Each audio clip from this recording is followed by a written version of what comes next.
ભુજ નગરપાલિકા દેવાદાર બની છે। પાલિકા પર બાકી લેણું વધી ગયું છે અને પાલિકાનું સભ્ય ભંડોળ જે સ્વભંડોળ છે તે પણ પૂર્ણ થઈ ગયું હોય છે। તો પીજીવીસીએલ વિભાગનું ભુજ પાલિકા પર 42 કરોડનું વીજ બિલ બાકી છે। ત્યારે હવે પાલિકાએ વીજ બિલ ભરવા માટે સરકાર પાસે લોન માંગી છે।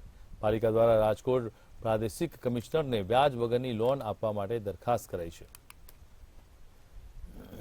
આ લોકો જે નગરપાલિકાના પૈસા છે એનો ગેરવહીવટ ભ્રષ્ટાચાર થઈ શકે એવી જગ્યાએ જ ઉપયોગ કરી રહ્યા છે કે ખોટા બિલો બનાવવા। વચ્ચે એક કર્મચારીએ 4-5 કરોડના જેસીબીના ડીઝલના ખોટા બિલો બનાવ્યા છે વાહન રિપેરિંગના। એમાં ચીફ ઓફિસરની પણ સંડોવણી છે।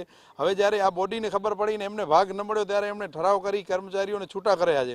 એટલે આ લોકો ભ્રષ્ટાચાર કરી પોતાનું ઘર ભરવા સિવાય કાંઈ કામ નથી કર્યું। એટલે આજે ભુજના નગરજનો ઉપર પણ લેણું થઈ ગયું છે। ભુજના એક નાગરિક ઉપર આપણે જોઈએ તો નગરપાલિકાના પાપે કેટલા હજારો રૂપિયાનું લેણું ચડેલું। ભુજ નગરપાલિકાનું અત્યારે વીજ લેણું અંદાજિત 42 કરોડ રૂપિયાનું છે। ભુજ નગરપાલિકાની અત્યારે સૌભંડોળની હાલત ખૂબ જ ખરાબ છે અને આ વીજ બિલ ભુજ નગરપાલિકા ભરી શકે એવી કોઈ પરિસ્થિતિ જ નથી। તો વીજ બિલ માટે સરકારશ્રીની યોજનામાં ફાઇનાન્સ બોર્ડમાં આપણે લોનની ડિમાન્ડ મૂકી છે અને એ લોન મળે।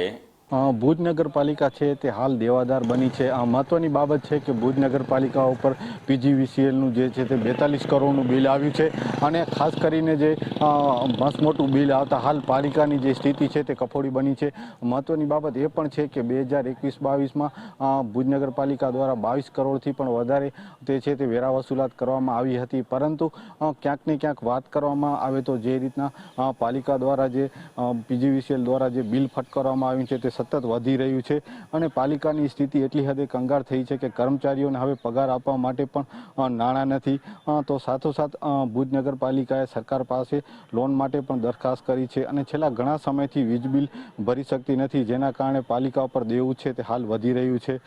મહત્વની બાબત એ પણ છે કે હાલ પાલિકા પાસે સૌભંડોળ નથી, જેના કારણે ભુજ પાલિકાની સ્થિતિ છે તે હાલ કફોડી બની ગઈ છે।